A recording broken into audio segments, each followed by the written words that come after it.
Hello, हाय, नमस्कार. कसे आहात सर्व? मस्त ना? मस्तच राहा. जय खानदेश सगळ्यांना. आज तुमच्यासाठी एक भन्नाट रेसिपी घेऊन आलेली आहे. ती म्हणजे शेवगाच्या शेंगांची भाजी, रस्सा भाजी, तीही खानदेशी पद्धतीने. चला तर मग रेसिपी पाहून घेऊया. छान हिरव्यागार शेवगाच्या शेंगा घ्यायच्या आहेत. त्यांना छान तुकडे करून अशा पद्धतीने त्याची साल काढून घ्यायची आहे.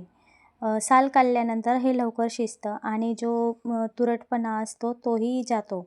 छान अशा निवडून घ्यायच्या आहे सर्व शेंगा. छान मस्त असं काढून घ्यायची साल त्याची. त्यासाठी आपण सुरीच्या किंवा कशाच्याही धारदार वस्तूचा आपण उपयोग करू शकतो. छान अशा शेंगा निवडल्या गेलेल्या आहे. तुम्हाला तर माहिती शेवगाच्या शेंगा ह्या आपल्यासाठी किती महत्त्वाच्या असतात. शेवगाच्या शेंगांमध्ये पालकापेक्षा 25 पट अधिक लोह असते आणि यामुळे अनिमियाच्या समस्या दूर होतात. वजन कमी करण्यासाठी छान असतात आणि मुलांनाही पोषक असतात. म्हणून शेवगाच्या शेंगा किंवा शेवगाची पाने ही आपल्या म्हणजे शरीरासाठी खूप महत्त्वाचे असतात. आपले केस गळती असेल तर त्यासाठीही आपण शेवगाच्या शेंगा वापरू शकतो. तर छान असं एका कढईमध्ये पाणी घ्यायचं आहे. नंतर त्यात आपण थोडं मीठ आणि हळद टाकून शेंगा थोड्याशा उकळून घ्यायच्या आहेत. आता एका साईडला आपण एक कांदा घेतलेला आहे, त्याला भाजून घेऊया. खोबरंही भाजून घेणार आहोत थोडंसं. आता एका साईडला आपण शेंगा फक्त थोड्याशा नॉर्मलच शिजवायच्या आहेत. म्हणजे शिजवायच्या पण नाही, फक्त पाणी उकळून मग त्यांना काढून घ्यायच्या आहेत. त्यांना आपण रस्सा भाजीमध्ये जास्त करून शिजवणार आहोत. एका साईडला आपण जो कांदा ठेवला होता तोही भाजला गेला आहे आता छानपैकी. आता याचं आपण वाटण करून घेणार आहोत. पहा, आपल्या शेंगा छान अशा पिवळसर झालेला आहे, रंग पण आलेला आहे. आता हा जो मसाला घेतलेला आहे, कांदे, धने आणि खोबरं, लसूण, आलं याची पेस्ट करून घेणार आहोत.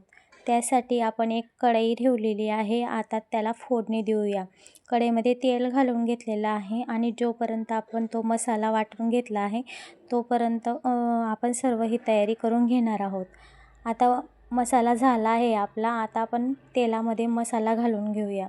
छान मसाल्यामधलं सर्व पाणी, मॉइश्चर जे निघून गेल्यापर्यंत आपण त्याला छान तडतडू द्यायचा आहे. मसाला छान झाला फ्राय की त्यामध्ये आपण तिखट आणि मसाला टाकणार आहोत.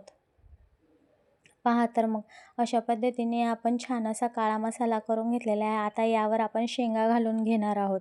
आता शेंगा घातल्या की त्यांनाही छान परतून घ्यायचं आहे, जेणेकरून तो मसाला पूर्ण त्या शेंगांना लागेल. आता यावर आपण मीठ घालून घेणार आहोत चवीपुरतं आणि त्यांनाही छान हलवून घेणार आहोत. आणि आता जे भांड्यामध्ये आपण मसाला घातला होता त्या भांड्यामध्ये थोडंसं पाणी टाकून आपण भाजीमध्ये घालून घेणार आहोत. आपला भाजी ही छान तरीदार होण्यासाठी त्यात गरम पाणी घालायला विसरू नका.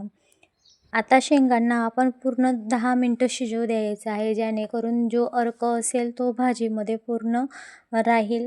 म्हणजे आपण शेंगा खाऊ किंवा नको खाऊ, पण म्हणजे लहान मुलांना सहसा करून शेंगा जर नसेल खाता येत तर त्यांनी हा रस्सा भाजी पण खाल्ला तरीही पौष्टिक असतं. तर पहा, छान असे आपण हिरवी कोथिंबीर टाकून घेतलेली आहे. आता शेंगा पूर्णपणे आपण शिजू द्यायचे आहेत आणि आपण एकदा पुन्हा चेक करून बघायचं आहे.